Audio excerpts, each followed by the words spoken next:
کہ اعلیٰ حضرت رحمۃ اللہ علیہ کا نام ان کے دادا نے کیوں احمد رضا رکھا؟ صرف 4.5 سال کی عمر میں انہوں نے ایسا کون سا کارنامہ کر دکھایا جس نے سب کو حیران کر دیا، اور 6 سال کی عمر میں جب ممبر پر بیان دیا تو بڑے بڑے عالم اور بزرگ کیوں دنگ رہ گئے؟ کیا آپ نے سنا ہے کہ انہوں نے صرف 30 دنوں میں پورا قرآن کیسے حفظ کر لیا تھا؟ وہ کون سی عادت تھی کہ چلتے وقت ان کے قدموں کی آواز تک سنائی نہیں دیتی تھی؟ سوتے وقت ان کے ہاتھ پاؤں کی پوزیشن سے اللہ اور محمد کے الفاظ کیسے بنتے تھے؟ اور نواب گنج ریلوے اسٹیشن پر ایسا کیا ہوا تھا کہ لوگ آج بھی ان کی کرامات کو یاد کر کے حیران رہ جاتے ہیں؟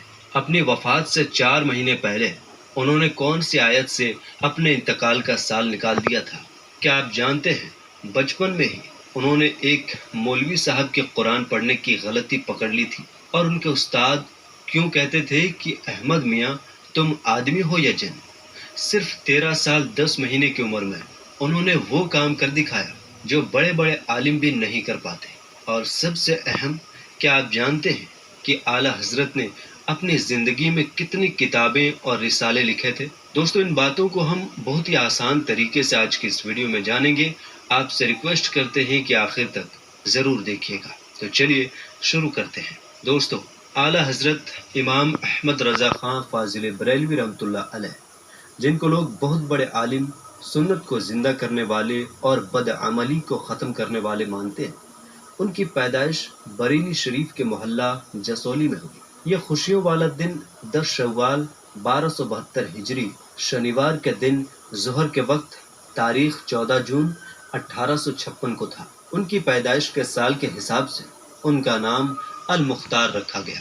آپ کا اصلی نام محمد تھا، لیکن آپ کے دادا نے آپ کو احمد رضا کہہ کر بلایا اور یہی نام مشہور ہو گیا۔